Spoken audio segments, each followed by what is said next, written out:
My most curious, probably, Toyboy story was actually a guy who was put in my lap virtually by my daughter. He was a very good friend of hers.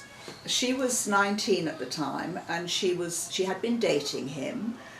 He'd been hanging around at home, you know, he'd been in and out of my house a lot, and there is no way on God's green earth that I ever would have made any sort of move on him. I mean, that's totally not what I was about.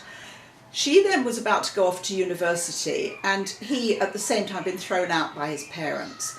So she said to me, "Mum, I'm trying to think of the name, Mark needs a room for a couple of weeks. Could he stay in my room while, you know, because I won't be here, just to get himself sorted?"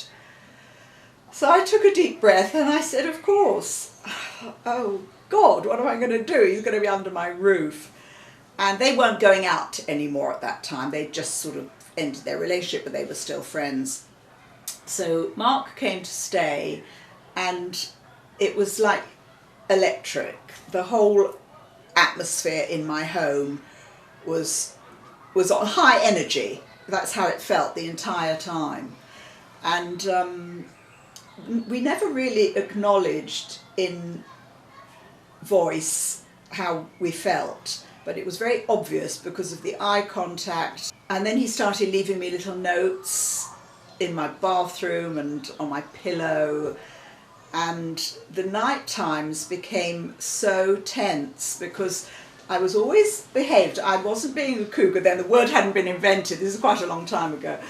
And if we were in at home together, nothing ever happened. He'd go to his room, which was my daughter's room, I'd go to mine, and then I'd lie there all tense, waiting for the knock on the door, which never came. I would not have gone into him because for fear of rejection. I mean, I'm sure I wasn't reading the signs wrong, it was pretty obvious. But it did take a long time, and eventually we got together. And it just didn't really work. And I think this is pretty much a case of anticipation, often being, it's like the travelling and arriving, isn't it? You know, the journey was amazing, but once we'd arrived, it was almost sort of over. So he said, "I'm leaving, do you want to come?" And I said, "Why would I want to leave now? It's nearly midnight." He said, "Precisely, everybody else is doing something else." A lot of women say to me, I don't know how you do it. They don't actually say, "I don't know why you do it," because they probably do know. Up my profile, and within minutes I started to get messages, which was like, "Oh, this is very exciting."